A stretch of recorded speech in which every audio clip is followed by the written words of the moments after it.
Getting makeup all over these earrings.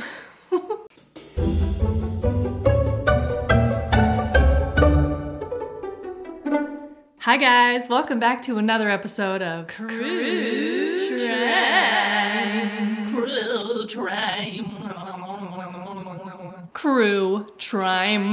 My name is Sarah, and what I do here is tell you a terrible story to ruin your day and put on my makeup while I do it. So if that sounds like fun to you, you are in the right place. So make sure that you subscribe to this channel and turn on all of the notifications so that you never miss one of my terrible stories. So I've been seeing this guy's picture all over TikTok and YouTube, and this Florida man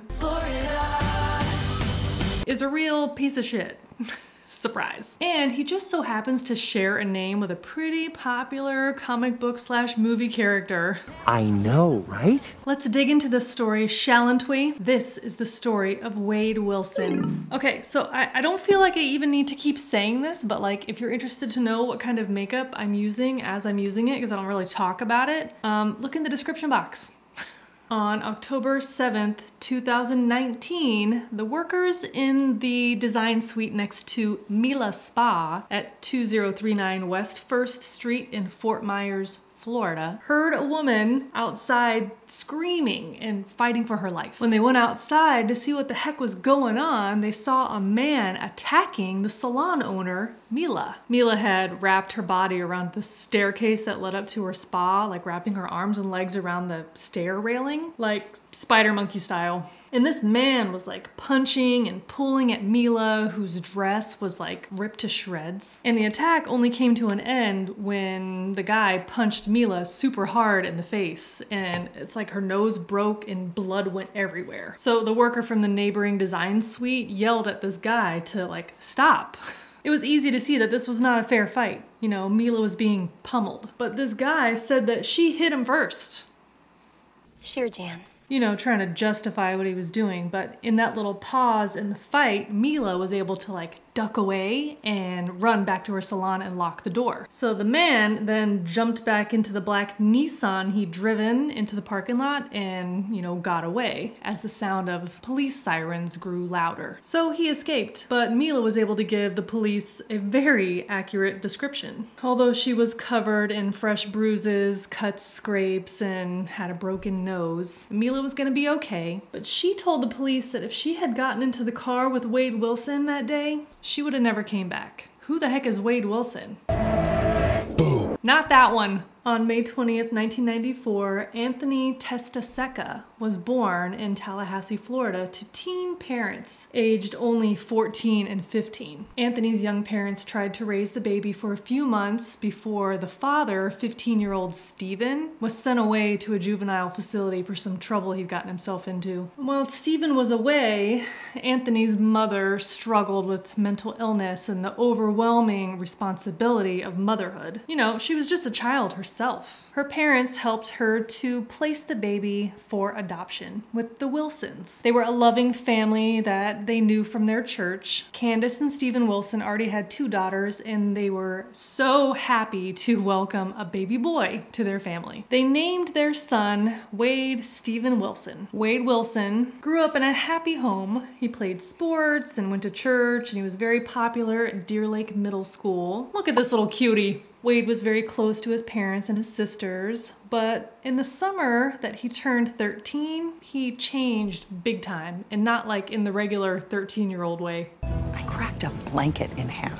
People would later say that when he came back to school, his personality was totally different. He was a troublemaker, aggressive and angry, and he started fights often. He was regularly sent to detention or suspended. And this behavior was so unlike the Wade that they knew that his parents actually tried taking him to a therapist, but he wouldn't cooperate or participate in any of the treatment, so that didn't help. Wade also started developing severe delusions. For instance, he would come downstairs for school every morning, and then he would go around the house frantically closing the curtains and the windows. And at first, his mom, Candace, thought that he was like joking around. He got really upset. He said that there was an alien presence stalking them, and he was trying to protect the family. And this kid was like dead ass serious, or just dead ass, as the kids say. On another occasion, Wade told his father that there was a bomb in the garage, and his fear was so sincere that his dad decided to call the police. There's a woman on the wing. I saw her. There is something they're not telling us.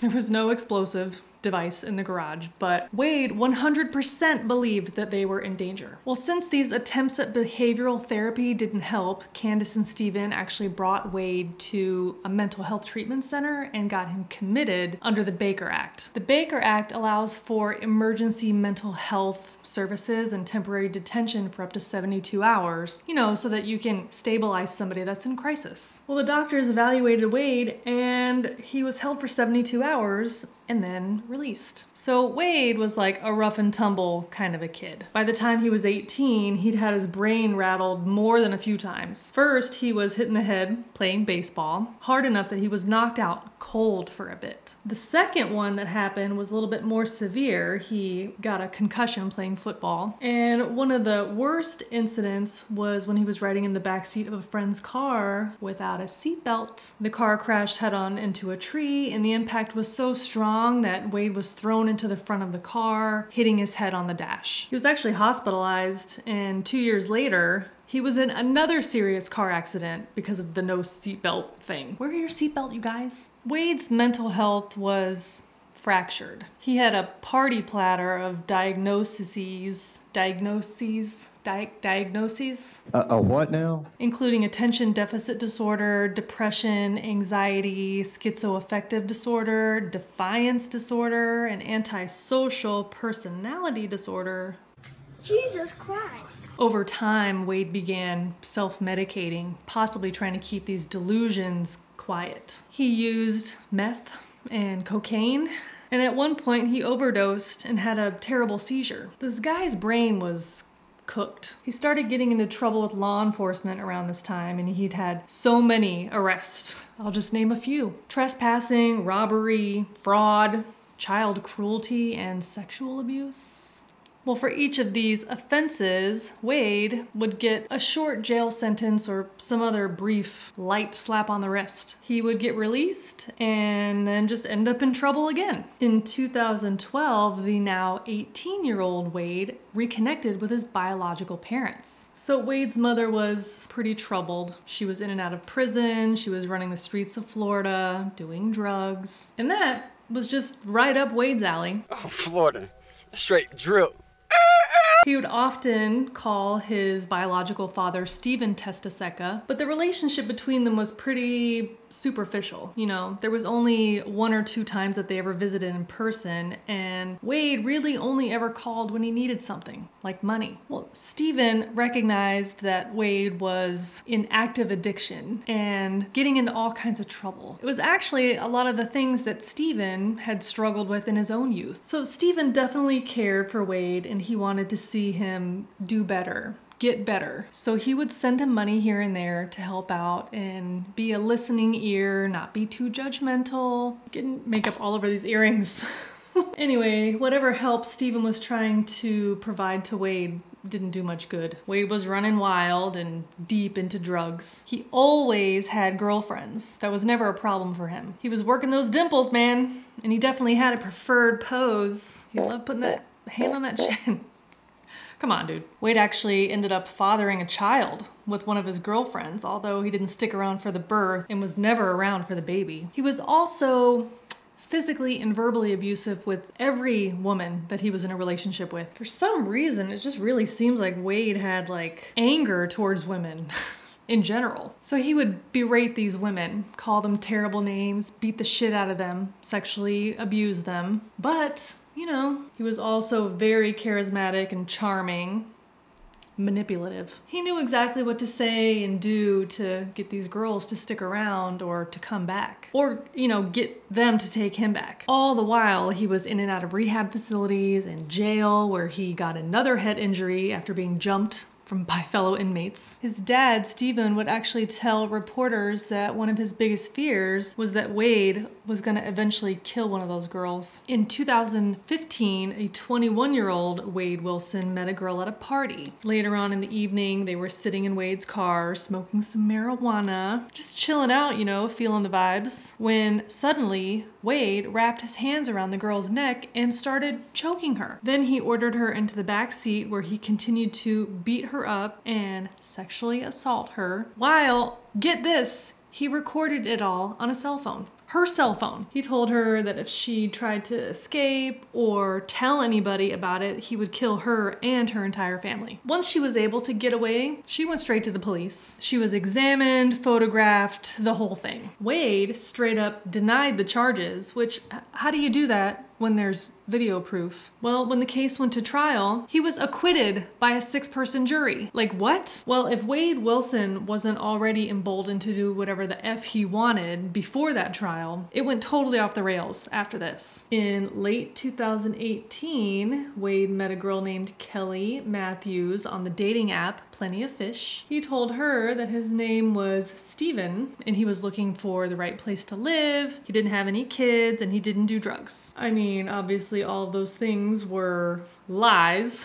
At that point, Wade was actually living in a halfway house. He did all the drugs. He even was selling drugs. And he had fathered at least one child that we know of. Wade and Kelly quickly moved in together, or I should say, Wade quickly moved in with Kelly. She said that those first 6 months were great, but Kelly started to realize that Wade was doing drugs. She had found some like improvised drug paraphernalia that she didn't realize or know what it was. She had to ask somebody because she wasn't a drug user. I mean, it turns out it was a homemade crack pipe. So now that the crack was out of the bag, Wade just started doing drugs in front of her, which of course caused them to argue. On February 18th of 2019, Wade and Kelly were driving around having a conversation about him getting off of drugs, going to rehab, when Wade's demeanor switched. He pulled the car over and started wailing on Kelly, beating her about the face, choking her,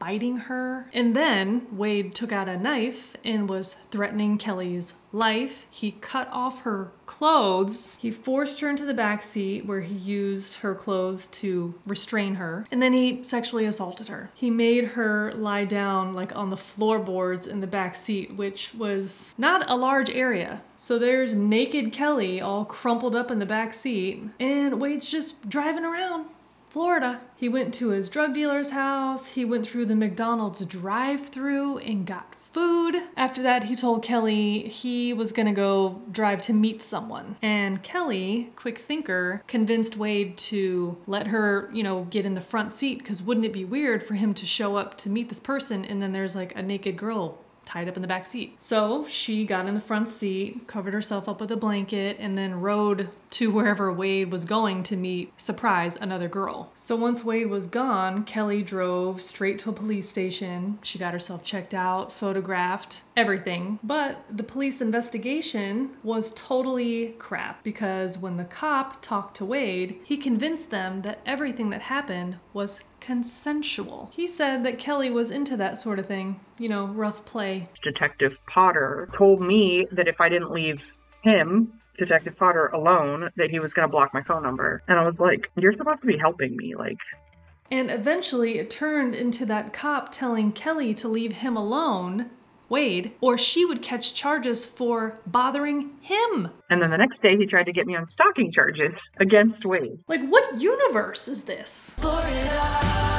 Oh, Florida. Got it. So Wade met his next girlfriend through mutual friends. It was a massage therapist and spa owner named Melissa Montanez, but she went by Mila. Yeah, and if you haven't caught on yet, all of these relationships overlapped. And it's not clear to me whether or not these girls didn't know or didn't care. Anyway, Mila and Wade had a very volatile relationship. He was quite abusive to her. He was violent with her. They would break up, they would get back together, and they weren't even dating for very long. It was like 6 months. In early 2019, they were in the car with Mila driving and they started arguing, at which point Wade decided to attack Mila while she's driving. He was choking her out and then at knife point forced her to pull the car over, and then he cut all her clothes off. Sound familiar? But Mila was able to like run off to try to find help, but she didn't get very far before Wade caught her, tied her up using her clothes, and tossed her back into the car. I mean, am I just repeating the same story? Technically, yes. And you guys, I would never shame a person in how they are supposed to react in a violent, abusive relationship. But y'all, these girls were so dickmatized. Like, worst case I've ever seen. So back to Mila. Wade has her tied up and naked. He has assaulted her. He has beat her up, all the same things that we've sadly already heard him do to other women. And then Mila went to the police. But this time, Wade actually was arrested and charged with battery and went to jail. So Wade spent nearly 3 months in jail, and he called Mila every day to beg her to drop the charges. And on these jail calls between Wade and Mila, which, side note, there was a no contact order and they were not supposed to be talking to each other, but I guess the jail couldn't be bothered to like screen the calls. Anyways, Wade would be sometimes charming and giggly and then sometimes angry, but always manipulative. And you know what? Mila eventually did drop those charges and Wade was released and she picked him up. Now this is where the timeline begins the most insane 24 hours that I've heard in a long time. So hold on to your butts. Only 2 days after getting out of jail on October 6th, 2019, the now 25-year-old Wade and Mila's friend Amy went to a nightclub in Fort Myers called the Buddha Live. So the Buddha is a favorite spot in Fort Myers for locals that features live bands and is packed every night. Mila drove her and Wade in her Dodge Hellcat, and Amy followed in her car. And while they were all at the Buddha, Wade was flitting around like a drug-seeking social butterfly, and he met a fella named Jason. Well, the guys got to talking about stuff and things.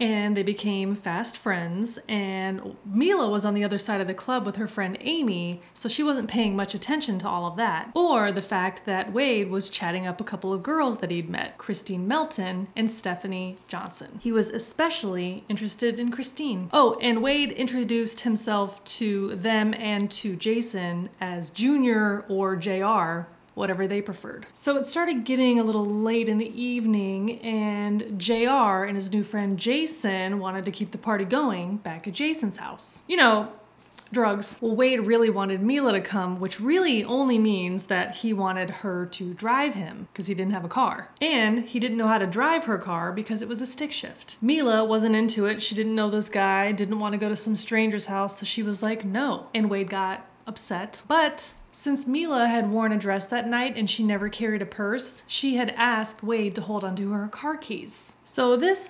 motherfucker decided, forget Mila, I'm gonna leave with my new friend Jason and I have the keys. When they got out to the car, Wade tossed the keys over to Jason and said, you can drive, which is a clever trick because Wade couldn't drive because he sucks. And Mila watched her car drive off without her, which is super shitty. She actually ended up going back to her friend Amy's house and sleeping on the couch. Meanwhile, Wade, or JR, and his new friends arrive at Jason's house. The new friends including Stephanie and Christine. When they get there, they discover that's not Jason's house, it's Jason's mama's house. She wasn't super happy to have 4 drunk assholes showing up at 2:30 in the morning on a Sunday, so the partiers just kind of went back to Jason's bedroom. Well, Wade and Christine got down to business right away, having the sex. And Jason and Stephanie went out to the backyard to just chat and hang out. They weren't interested in hooking up. Wade and Christine popped out once or twice. Everyone was doing cocaine, everyone except for Stephanie. And after a couple hours, Jason was ready for them to leave because they were being very loud and he was over it. Okay, so now Wade and the girls are back in the Hellcat in the driveway trying to back out of the driveway, and he can't get the damn car in gear because he sucks at driving. And a Hellcat is especially noisy. So he's just like in the driveway, revving the engine, being loud AF. Jason came out, he's yelling at them, "You guys gotta go, like you're being too loud." The girls got out of the car because it was clear he didn't know how to drive it, and they called an Uber. Wade actually got the car down the street, just parked it, and then he got in the Uber with the girls and headed back to Christine's apartment. Now, Stephanie had to work the next day, so she left pretty quickly. And Wade and Christine got back in bed. And then presumably after Christine fell asleep, Wade attacked her. He jumped on top of her as she slept and strangled her to death. She was 35 years old. Well, Wade started calling Mila at about 6 o'clock in the morning. She was, of course, asleep and not answering. And it wasn't until about 8:30 in the morning that she realized that she had all these missed calls from a number she didn't recognize, which was actually not super unusual for Wade because he could not keep a cell phone. So he always either had a burner phone or some stolen phone. Well, this time Wade was calling from Christine's phone, the woman he just murdered. When Mila finally answered and talked to Wade, she immediately wanted to know where her car was. And after some back and forth, she agreed to meet Wade in the parking lot of her spa so she could retrieve her $80,000 car. So when Amy and Mila pulled up at the spa, she did not see her Hellcat, but she did see Wade in a black Nissan Versa that she'd never seen before. Spoiler alert, the Nissan was Christine's car. Are you fucking kidding me?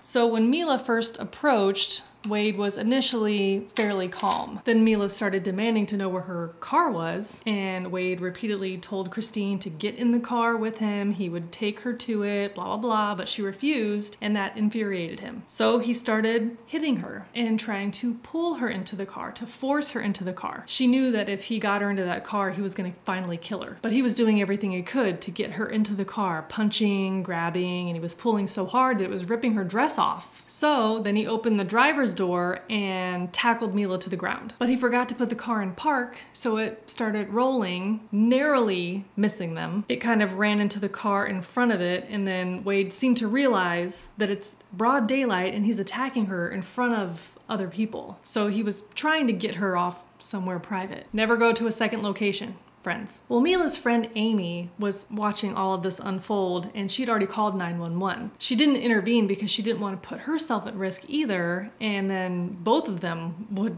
be in trouble. Wade is dragging Mila by the hair and head, across this parking lot towards the stairs to her salon. So as you know from the beginning, Mila is like monkeyed around the stair railing, and Wade is punching, choking, hitting. That was about the point where Mila was able to wiggle herself free. Wade heard the sirens and he got in the car, drove away, and now we're back to the beginning of the story. So Wade did escape in Christine's car, but Mila had worked with the police, calling Wade from the phone number that he'd called her from earlier that morning, Christine's phone number. She got him to agree to meet her around the corner at Joe's Crab Shack. He was obviously supposed to return her car keys to her and let her know where to find the car. But instead of Mila showing up, it was a cop. The police officer confronted Wade about the battery against Mila, which Wade denied. What battery? I didn't do anything wrong. Wade. Sir, I didn't do anything. Look at me. Because of the battery this morning. There wasn't any battery? Okay. L41, gonna need a couple more units. Don't go anywhere. The police officer called for backup, but before it could arrive, Wade drove off.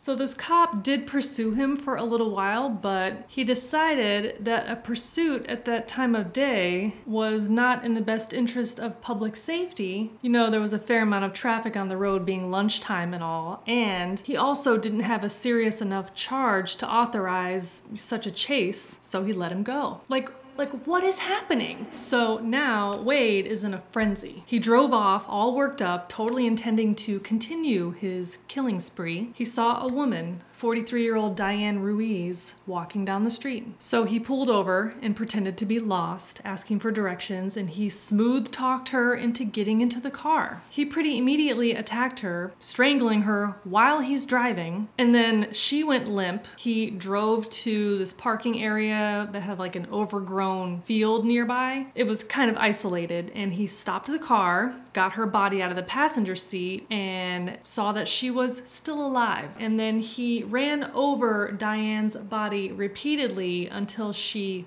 looked like spaghetti.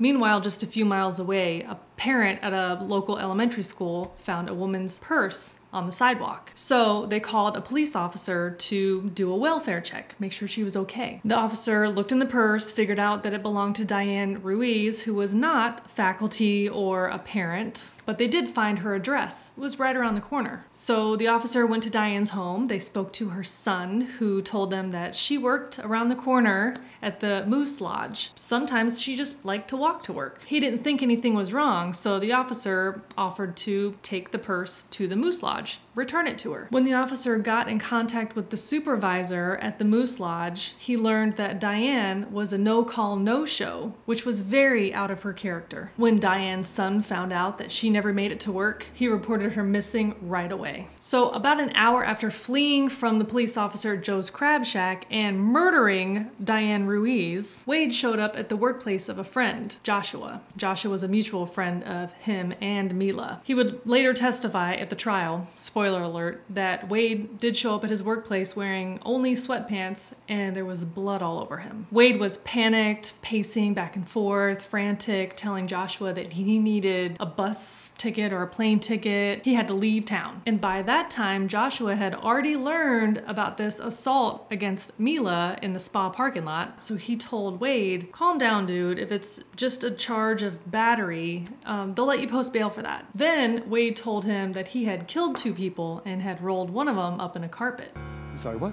Joshua told Wade that he needed to finish up with his customer, just give him a couple minutes and he would get his phone to help him. What he really did was go inside of his office and call the police and told them exactly where Wade was. But by the time he got back out to where Wade was waiting, he had left on foot. When the police arrived at Joshua's workplace, they found that Nissan covered in blood, not just on the driver's side, but on the passenger side. A lot of blood too. And in the glove box, they found 2 cell phones. One belonged to the owner of the car, Christine Melton, and the other belonged to Diane Ruiz. So the police figured out that Christine's emergency contact was Stephanie Johnson, who was actually with her the night before at the Buddha. She said she hadn't heard from Christine since she left her at 6 a.m. this morning, just figured that she was sleeping it off. Due to the amount of blood that they found in Christine's car, they went to her apartment to make sure that she was okay. And when they arrived and knocked on the door, there was of course no answer. They had to break down the door, and Christine was found in her hallway, partially rolled in a carpet, having been beaten and strangled to death. The officers immediately thought of Diane Ruiz, and their hearts sank. So the officers actually searched for Diane for like 3 days. And on day 3, a couple of officers on a routine patrol nearby saw buzzards circling overhead. When they got to that area, they discovered Diane Ruiz's badly decomposed and shredded body. We now know that after dumping Diane's body, Wade Wilson broke into a nearby empty house, or at least he says he did. He claims that he took a shower, dressed in the homeowner's clothes, and then put on a movie and had popcorn. He called his dad, Steven, to tell him all about it. No remorse, no regret. He was like excited about it. He told his dad that he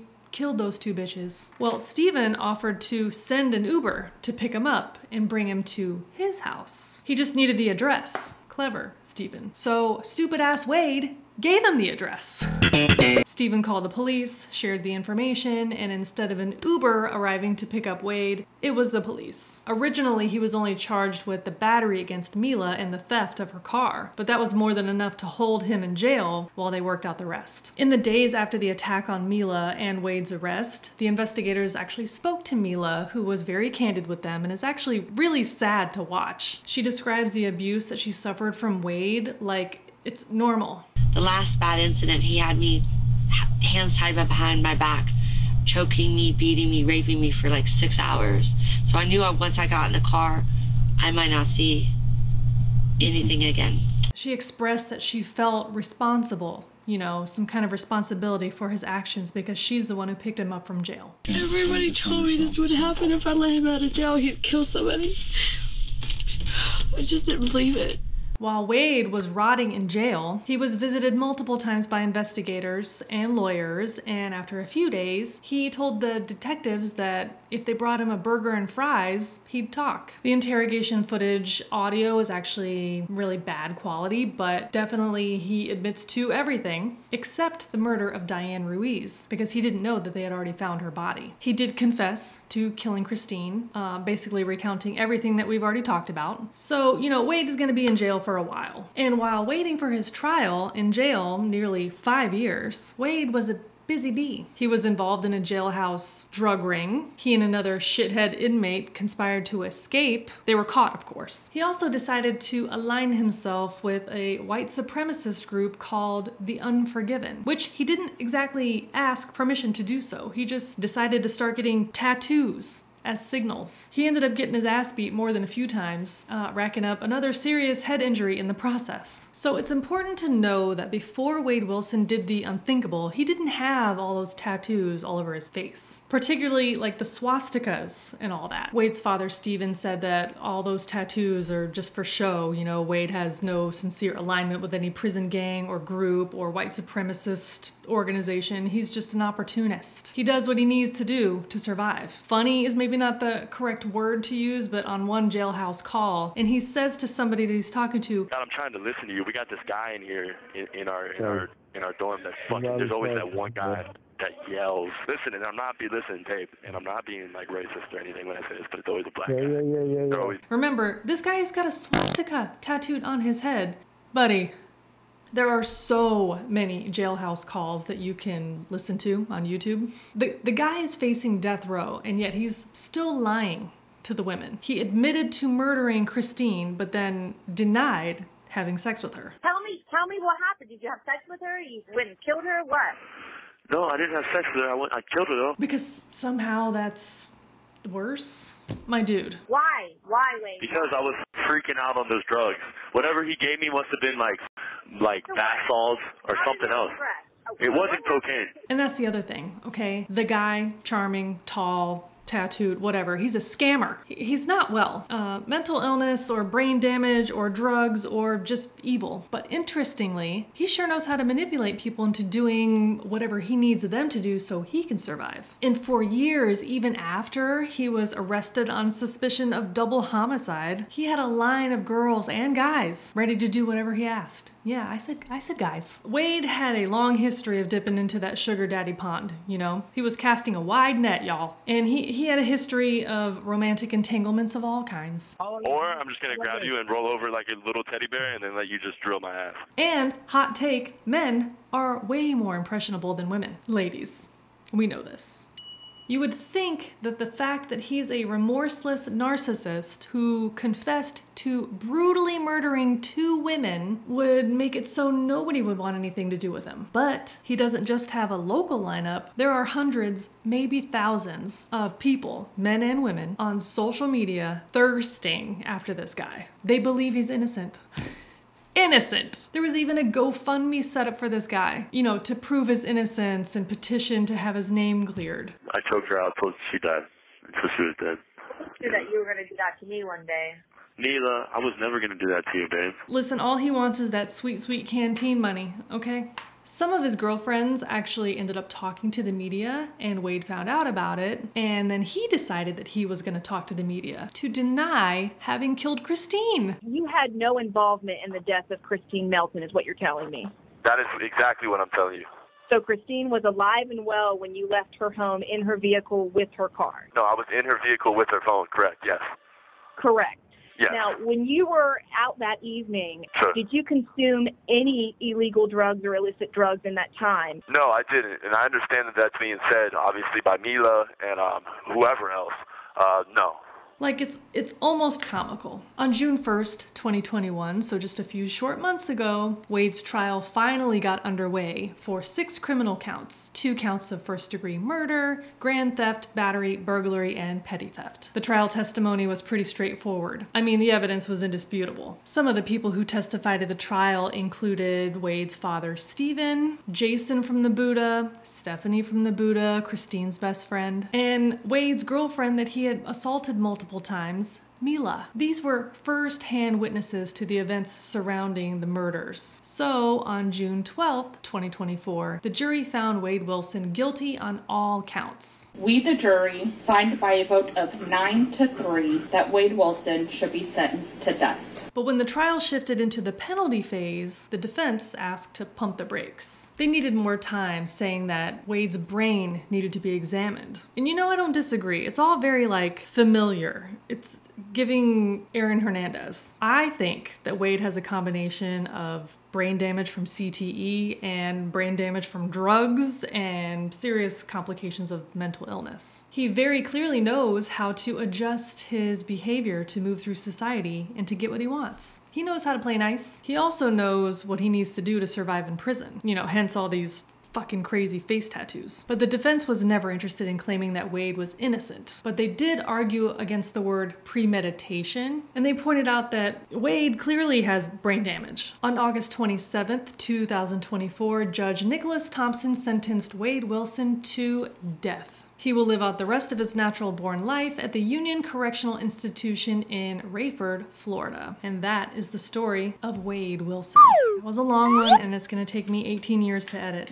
Send help. Again, if you want to know what makeup I used in today's look, just look down in the description box. Everything is linked. Also down there is the link to the Google Doc if you would like to make a recommendation of a Crue Trime story that you would like me to cover. Just click the link, it takes you to the Google Doc, and you can fill in all the dirty details. I would love to hear from you. Thank you so much for hanging out today and for watching this video. I really appreciate it. If you want to see more videos like this one, then consider subscribing to this channel before you leave today. I upload new videos here on YouTube every week, and you can follow me on all of the other socials as well. That is it for now. I will catch you next time in the next video. Bye!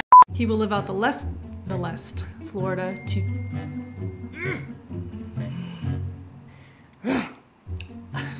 God, there's just shit all over my hands. His dad, Steven, motherfucker. Steven Testaseca, it's pumpkin season.